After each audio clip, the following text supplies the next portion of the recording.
Automator here again, AEJMC members, starting off at the Sheraton and showing you some restaurants to the west this time. Now, this is a gold mine for food, but we'll start off with, of course, Starbucks Coffee, which is right across the street, and a food court down those stairs. To know what's in the food court, see the previous video. Moving further down, you'll notice some great scenery. This is one of the finer strips in Denver. So of course it's going to have great restaurants. First on the list is Johnny Rockets, and immediately what needs to be noted is their shakes. They have alright hamburgers, but you're not going to get a quality shake like this at many other places. And you'll notice on the right here is a bus. Buses run all up and down this stretch, so if you don't feel like walking to some of these, you can catch these buses to any stop like the Corner Bakery, which is another restaurant with quite a few more options, and it appears to be a lot healthier. They have salads, and I gotta admit, I'm not a salad man, but some of these look downright tasty. Yeah, let me get you back up. And if you go right across the way, because, you know, we all can't be healthy all the time, you'll see the Rocky Mountain Chocolate Factory. Now you can get all sorts of desserts and candies here, but most notable are their caramel apples. They coat these things in delicious stuff.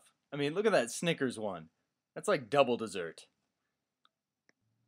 Directly to the left of the Rocky Mountain Chocolate Factory is Maggiano's. Now, don't quote me on that pronunciation, but you can quote me on it being probably one of the best priced Italian fine dining in the area.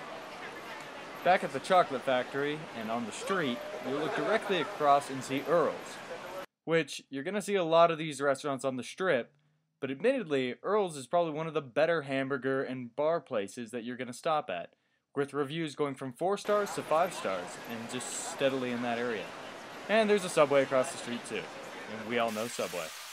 $5 foot long.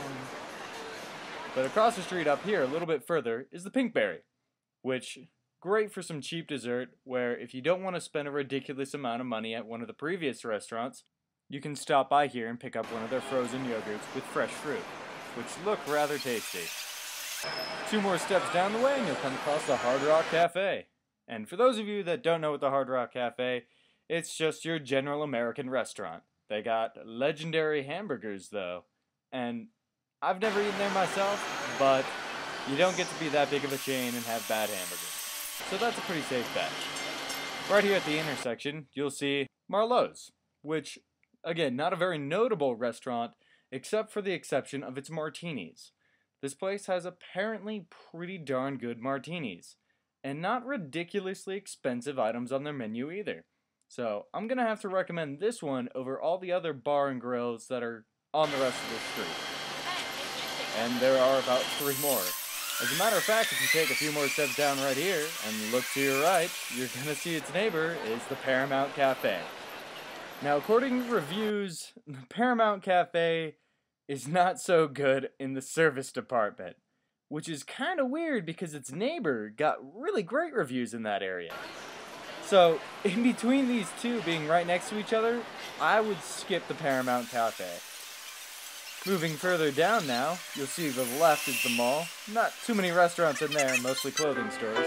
But on the opposite side of the street, you'll see the Amore Gelato, which is not ice cream, it's gelato. The site clearly states that, but the best way to describe it is pretty sweet, cold, ice cream-like dessert.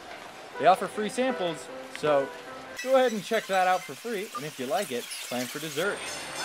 And finally, we come to the last restaurant in the video, Appaloosa Grill. This restaurant's sort of a mixed bag according to the reviews. It ranges from 4 stars, 5 stars, and a couple 1 stars. The 1 stars complain that their waitress was stoned and the service was bad altogether, while the other 5 stars say that the restaurant was perfect. They enjoyed the food, and it has live music 7 days a week. And there you have it. Hopefully this video helped you find a place to eat. I'm Adam Mater. Thanks for watching.